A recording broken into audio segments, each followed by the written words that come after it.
The 2022 race to status continues to be shrouded in mystery and confusion as key players from the last two elections drift apart, thus creating fragments of political partners.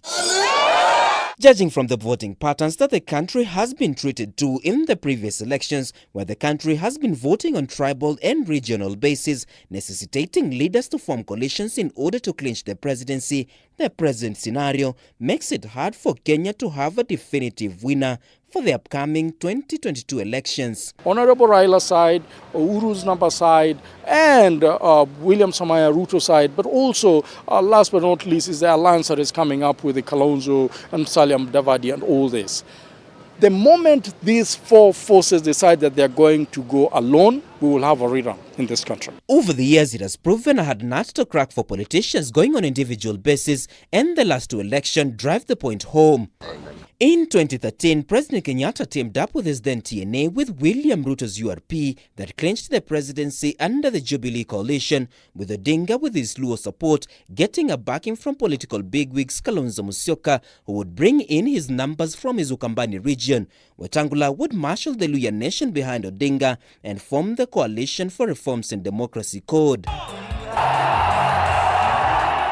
Mudavadi, who went as a lone ranger, on the other hand, would come a distant third, claiming only 3.9%, with Kenyatta and Ruto marshalling the required numbers in the famous tyranny of numbers and narrowly escaping the runoff by garnering 50.54% against the Odinga's 43.7% of the vote. We have politics of betrayal in this country. We have politics of selfishness to a point where everybody wants to be a leader, but they are so smart that when they realize that they cannot amount to leadership or to the presidency, they will easily join the party that will look like they are winning. As Kenyans are gearing up for the 2022 elections, partnerships disintegration has continued to dominate the political landscape.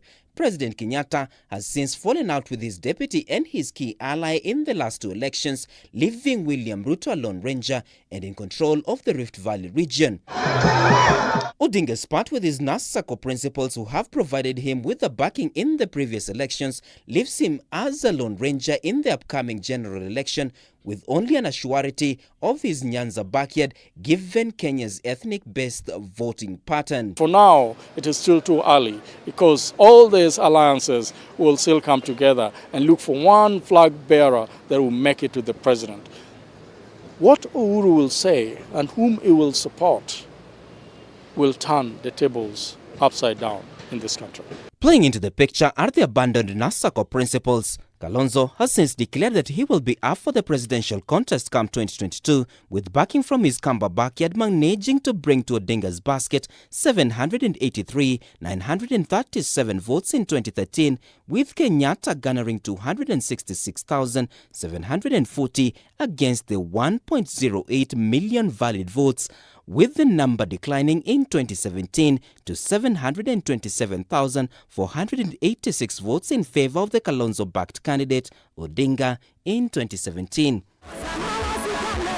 The current political landscape could, however, change, with more political formations expected to take shape after the 2021 BBI constitutional reforms. Martin Opio, K24 TV.